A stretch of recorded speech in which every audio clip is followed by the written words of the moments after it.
माध्यमांमध्ये आणि मीडियामध्ये पाहिलं ऐकलं वाचलं. पण मग प्रत्यक्षात तुम्हाला जयकुमार गोरे असतील किंवा भाजपच्या काही वरिष्ठ तुम्हाला ते फोन आला नाही का ही निवडणूक विरोध करा म्हणून?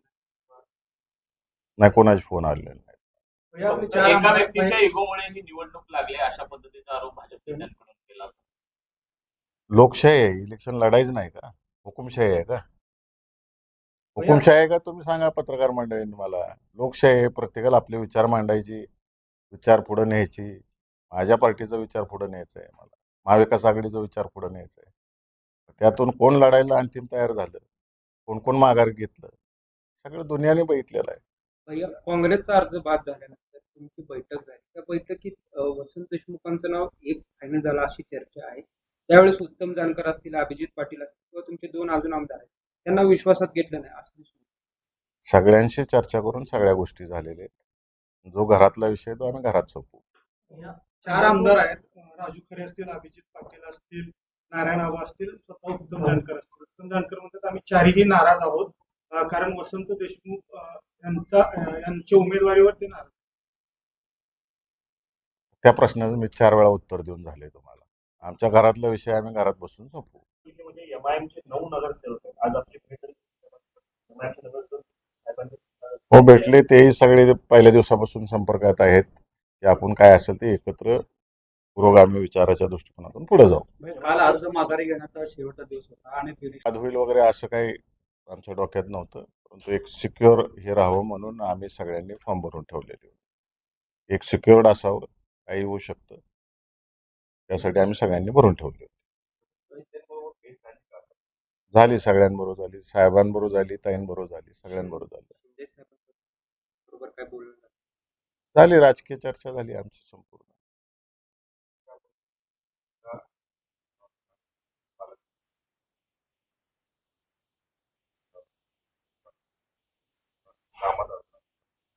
तुम्हाला काय अनुभव आला? आहेत, सगळ्यांनाच अनुभव आहेत. निधी जो काही कायद्यानं ठरवून दिलेला आहे त्या पद्धतीनं वाटप होत नाही या जिल्ह्यामध्ये. मनमानी पद्धतीनं सगळे अधिकार वाकवून निधी वाटला जातो. दिसेल भविष्यात तुम्हाला काय काय गोष्टी बाहेर येतील, त्यातून दिसेल तुम्हाला. नारायण आबा आधी फॉर्म भरताना सोबत आलेले होते. धनंजय डिकोळे अर्ज माघारी घेताना भाजपच्या नेत्यांसोबत गाडीमध्ये आले. शेकापचे आमदार देखील त्यांच्यासोबत कायम सोबत राजू खरे शिंदेसेनेच्या याच्यामध्ये. तरी महाविकास आघाडी म्हणून लढत असताना महाविकास आघाडीचे हे सगळे नेते आधीपासूनच महायुतीच्या समर्थकांमध्ये ताकद महाविकास आघाडीची असं वाटतं. मी या मतदारसंघातील 616 मतदार आहेत. 616 मतदारांची जी इच्छा होती ती परिपूर्ण करण्यासाठी आणि माझ्या नेत्याच्या आदेशाप्रमाणे मी वागतोय.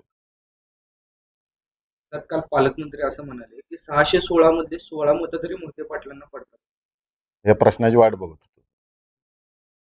भैया 16 काय, परत एकदा सांगा. 616 पैकी 16 मतं तरी विरोधकांना पडतील का? त्यांच्याकडे तेवढी मतं आहेत का? मी आज 16 मतापासून सुरुवात करतो. त्यांनी सांगितलं 16 मत आहेत माझ्याकडे, मी 16 मतांपासून सुरुवात करतो. विरोधकांना अर्ज माघार घेण्यासाठी काय मुख्यमंत्र्यांकडून आपल्याशी संपर्क झाला का? फोन वगैरे आला होता?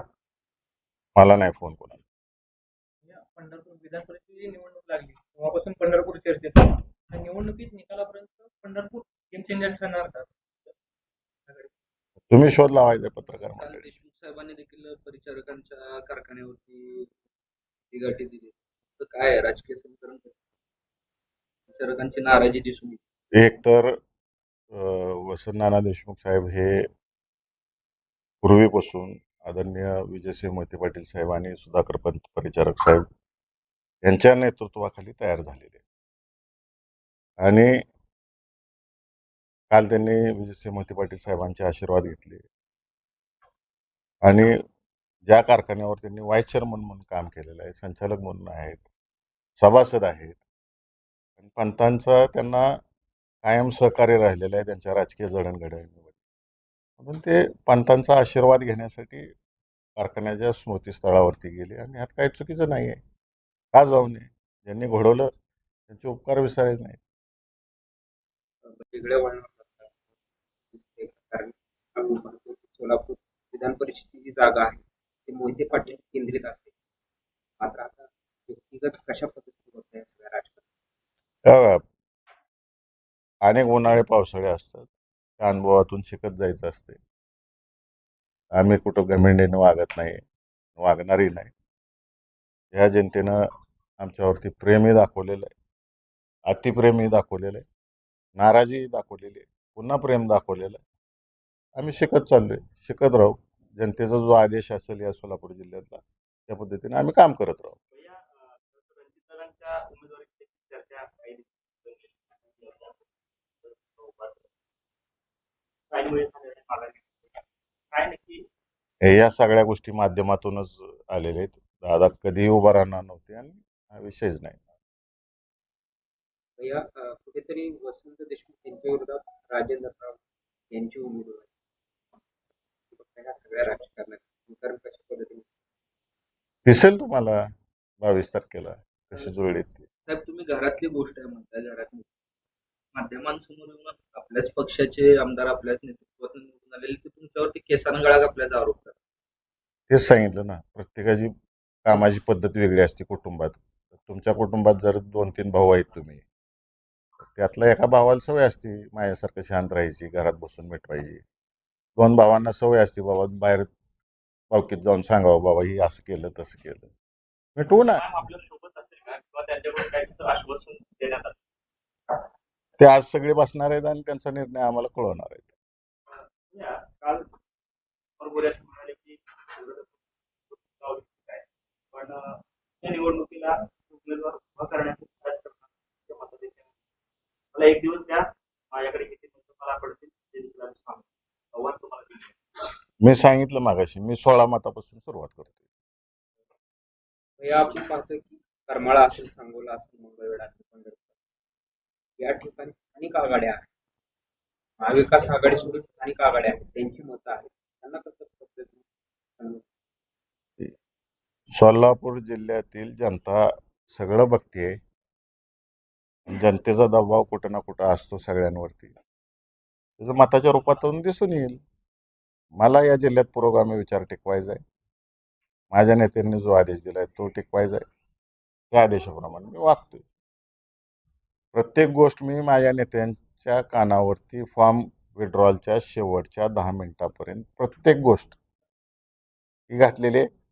शेवटच्या 10 मिनिटात जो आदेश आला त्याची मी अंमलबजावणी केलेली आहे. साहेब आपण पुरोगामी म्हणताय परंतु दुसरीकडे आपल्याच पक्षाचे आमदार राजू खरे आहेत. ते सांगतायत की मी हाडामासाचा शिवसैनिक आहे, माझ्याकडे पर्याय नव्हती म्हणून मी तुतारी घेतली. काय नेमकं काय कसं पुरोगामित्व आहे? त्यांना विचारा. आता तुम्ही जिल्ह्याचे नेतृत्व तुमच्याकडे आहे. मी मतदारांचं बोललो, स्पष्टपणाने सांगितलं मी. हा पुरोगामी विचारसरणीचा मतदार असलेला जिल्हा आहे आणि हे लोकसभा विधानसभेच्या माध्यमातून या जिल्ह्याने दाखवून दिलेलं आहे.